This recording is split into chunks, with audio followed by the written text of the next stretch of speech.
안녕하세요, 여러분. 시드에듀 사회통합 프로그램 중간평가 실전 모의고사 문제풀이 시간이 돌아왔습니다. 오늘은 제4회 구술형 문제를 함께 살펴보겠습니다.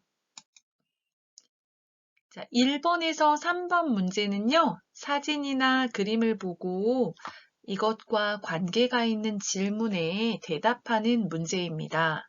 자, 가 사진을 한번 보시고요. 나 사진을 한번 보세요. 그리고 여러분은 문제를 볼 수가 없어요. 구술 면접관의 질문을 듣고 그 질문에 맞는 대답을 하면 되겠습니다. 자, 1번. 가 사진은 무엇입니까? 언제 이 음식을 먹습니까? 왜 먹습니까? 한국 사람들은 이날 무엇을 합니까? 자, 가 사진은 무슨 사진이에요? 네, 그렇죠. 떡국 사진이죠. 떡국 사진이 나왔어요. 떡국은 언제 먹어요? 설날에 먹죠. 자, 떡국 사진이 나왔어요. 설날에 대해서 이야기하면 되겠습니다. 가 사진은 떡국입니다. 떡국은 설날에 먹는 음식입니다. 건강하게 오래 살기를 바라는 마음으로 설날에 떡국을 먹습니다. 그리고 한국 사람들은 설날에 떡국을 먹으면 나이도 한 살 더 먹는다고 생각합니다. 설날에는 보통 차례를 지내고 윗사람에게 세배를 합니다. 그러면 아이들은 세뱃돈을 받습니다. 가족들이 모여서 윷놀이, 연날리기, 제기차기 등의 놀이를 합니다. 자, 사진은 뭐예요? 떡국이에요. 그쵸? 그래서 사진은 떡국입니다. 이야기하고요. 자, 두 번째가 언제 이 음식을 먹습니까? 했죠. 그래서 떡국은 설날에 먹는 음식입니다. 말하면 되겠습니다. 여기에 설날이 음력 1월 1일이다. 이것도 같이 이야기해주면 좋을 것 같습니다. 자, 왜 먹습니까? 떡국을 먹는 이유를 물어보고 있어요. 자, 건강하게 오래 살길 바라는 마음으로 설날에 떡국을 먹습니다. 여러분, 그 떡국은 하얀색 가래떡으로 끓여요. 그쵸? 근데 그 가래떡이 하얗고 길잖아요. 그래서 무병장수, 건강하게 오래 사세요 라는 의미가 있습니다. 자, 그리고 한국 사람들은 설날에 떡국을 먹으면 나이도 한 살 더 먹는다고 생각합니다. 자, 설날 떡국을 먹으면 어제보다, 작년보다 나이가 한 살 더 많아져요 생각한다는 거죠. 자, 그리고 한국 사람들은 이날 무엇을 합니까? 하는 일을 물어보고 있어요. 자, 설날에는 보통 차례를 지내고 윗사람에게 세배를 합니다. 그러면 아이들은 세뱃돈을 받습니다. 가족들이 모여서 윷놀이, 연날리기, 제기차기 등의 놀이를 합니다. 자, 설날에 차례를 지내요. 돌아가신 조상들에게 차례를 지내고 살아계시는 어른들에게 세배를 하죠. 그리고 윗사람이 아랫사람에게 세뱃돈을 주죠. 특히 어린 아이들에게 세뱃돈을 주죠. 그리고 설날에는 전통놀이를 하는데요. 어떤 것을 하냐면 윷놀이, 그리고 연날리기, 제기차기와 같은 전통놀이를 합니다. 까지 이야기하면 되겠습니다. 다시 한번 읽어볼까요? 가 사진은 떡국입니다. 떡국은 설날에 먹는 음식입니다. 건강하게 오래 살기를 바라는 마음으로 설날에 떡국을 먹습니다. 그리고 한국 사람들은 설날에 떡국을 먹으면 나이도 한 살 더 먹는다고 생각합니다. 설날에는 보통 차례를 지내고 윗사람에게 세배를 합니다. 그러면 아이들은 세뱃돈을 받습니다. 가족들이 모여서 윷놀이, 연날리기, 제기차기 등의 놀이를 합니다. 자, 2번 문제 보겠습니다. 나 사진은 무엇입니까? 언제 이 음식을 먹습니까? 왜 먹습니까? 한국 사람들은 이날 무엇을 합니까? 자, 나 사진에 나오는 음식은 송편이죠, 송편. 자, 자, 송편이고 송편을 언제 먹어요? 네, 추석에 먹습니다. 그래서 추석에 대한 이야기를 하면 되겠습니다. 나사지는 송편입니다. 추석에 송편을 먹습니다. 1년 동안 농사가 잘 된 것을 조상에게 감사하는 뜻으로 송편을 먹는데 송편을 예쁘게 빚으면 예쁜 아이를 낳는다고 합니다. 추석에는 조상에게 감사하는 마음을 표현하기 위해 햇곡식과 햇과일로 차례를 지냅니다. 그리고 추석 밤에는 보름달을 보면서 소원을 빕니다. 자, 나의 사진은 무엇이에요? 송편이죠. 송편입니다. 자, 송편은 언제 먹어요? 추석에 송편을 먹습니다. 추석도 날짜가 음력 8월 15일이다. 이것도 이야기하면 좋겠습니다. 자, 왜 먹습니까? 송편을 먹는 이유를 물어봤어요.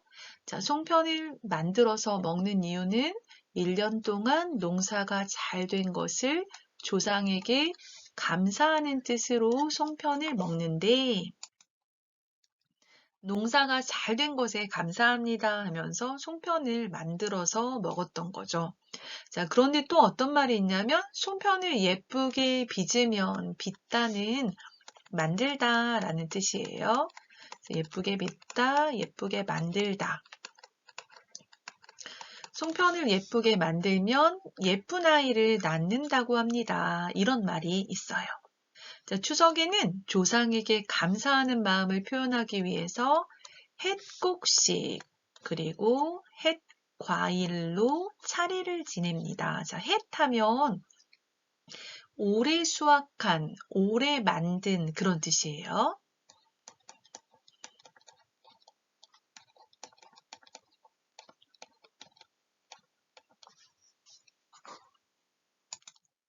곡식은 여러분 밥을 지을 때, 밥을 만들 때 넣는 걸 생각하시면 되겠어요. 그래서 뭐 콩이나 쌀 이런 것들을 곡식이라고 합니다.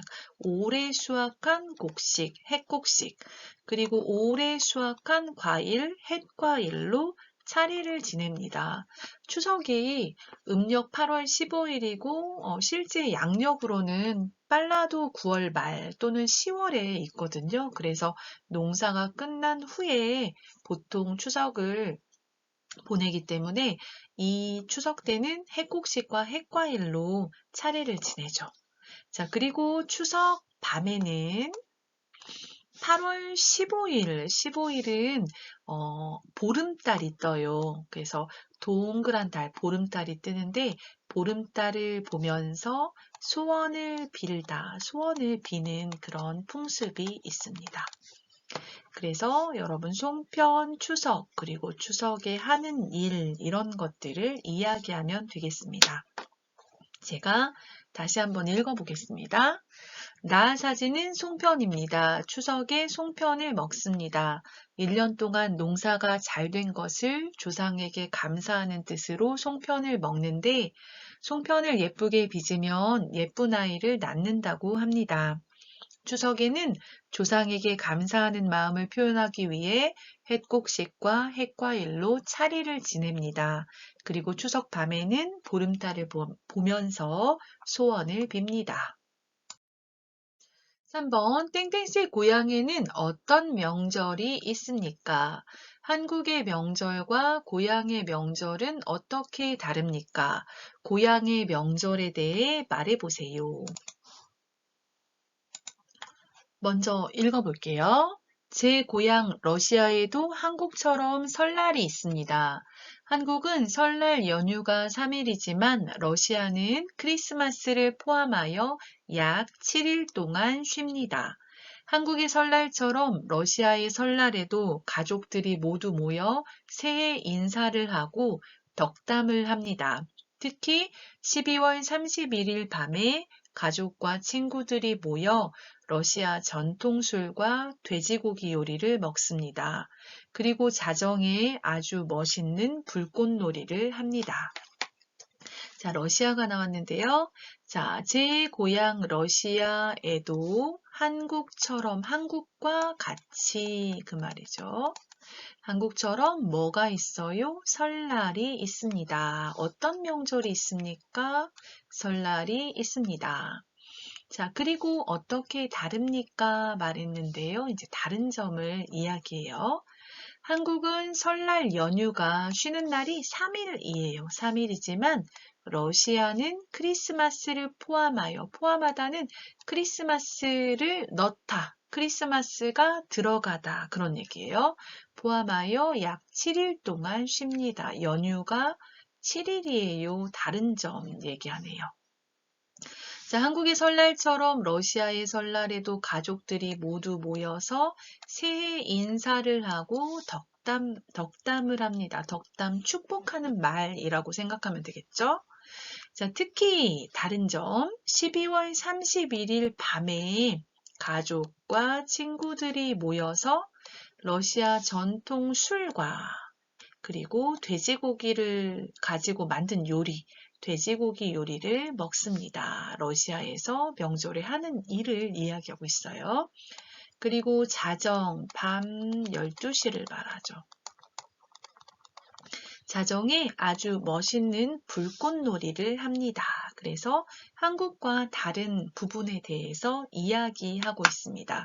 그래서 여러분 나라의 명절에는 어떤 일을 하는지, 한국과 어떻게 다른지 그런 부분들을 이야기하면 되겠습니다. 자, 4번 땡땡씨는 한국에 살면서 어떤 어려움이 있었습니까? 어떻게 그 어려움을 극복했습니까?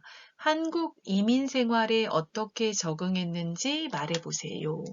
자, 한국에 살면서 어떤 어려움을 겪었어요? 고충이라고도 말해요. 우리 책에 고충 이렇게 나오는데요.